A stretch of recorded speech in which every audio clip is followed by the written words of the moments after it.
So mag-a day in my life, napunta karong adlaw nga gustong maligo sa bukid. Ang akong anak ganahan kayo maligo nga tug bukid. So ingon ko, hala sige, mga tuta dire na lang unta mi maligo sa Casillas, dili siya. Dire na lang pod unta dool sa amo ang tabay niya. Di pod siya gusto niya dito jud mis bukid. Hello everyone, kita kas bayabas. Mo ni amo agian diha kung may hinog dito, pwede rin mo tong puniton na kuhaon ng kaunon. So mo ni siya dinhi ang mga nahitabo sa bagyo. Agan kayo mga saging ang lukan, loy kayo.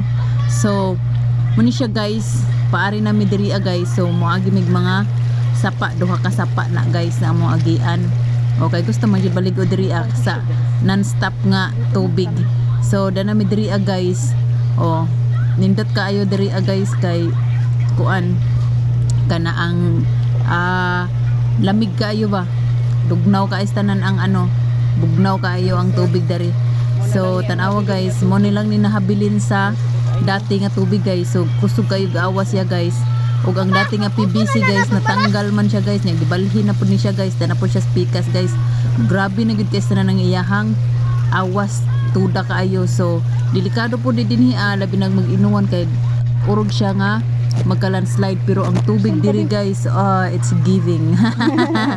Nindot kayo ang tubig diri guys, perting bugnawa nya, linaw ka tanan ba, tinaw kaayo nya, free kung sa pailangayan kay mo magingari maligo na ta guys.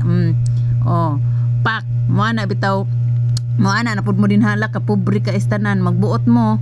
Pobre bitaw mi pero namin ani nga tubig. Di ba kanindot sa among tubig non-stop tubig gid na. Bisan pa kadihag magkuan 24/7 din Hoy bayad. Syempre ano sa langayan maligo nang inyong antikels din kay namo ra may gingari. Kini akong bata ganahan jud diri maligo. So ubanan, so walay tao din bisag aninipot. So muna siya guys ang nabalhin na gud in town. So kawayan na lang gud na ang gihimo din so muna siya nga pasalamaton gihapon ta sa Ginoo kay nagihapoy nahabilin So daghan kayong mga saging nga nangatumba. Doy kay sara ng mga tanom. Pero unsaan man jud nga mamana ang panghitabo. So muna guys, thank you for watching, manguli nami. Bye bye.